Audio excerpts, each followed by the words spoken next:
گوش میکنم نصری. بلود، سلوی از بیمارخانه گریخته است. چطور گریخته است؟ یاشار زنگ زده بود. بسو بلند هرچی گفت. به سراغش بیرفت به فکرم. چی علاج کنیم؟ یاشار؟ آفرین آفرین. هر کی زنگ زد پیوست میکن.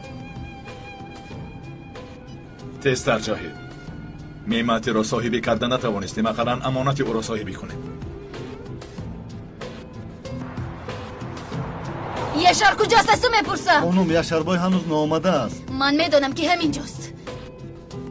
خواهش میکنم خانم حاضر رواز نامده است. بشم رد گفتم باید سرد مرا. نباشد شما رو میبرارم از اینجا. خواهش چی میکنم. گپ است اینجا؟ مدیرم به خانم سلوی میفهمونم که یاشار بای در اینجا نیست، باور نمیکند.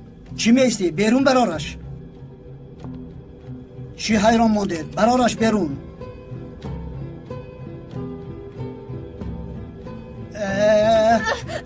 سرده مرا، سرده میگویم به تو میگویم، سرده آخر مرا، سرده میگویم آخر. بیر رو از اینجا. نره سرده. بیر رو. روید همه تونست بشم. سلوی؟ چی سادید؟ بگیرید او را. بلود بای او سلاح کشید به سری من آخر. همین را به سری تو کشید.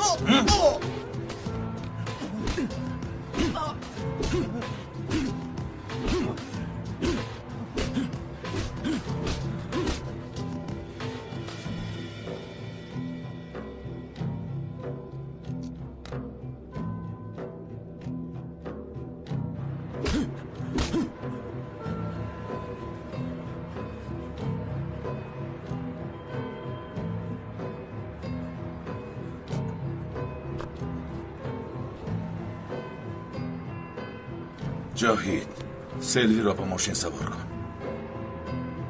زودتر.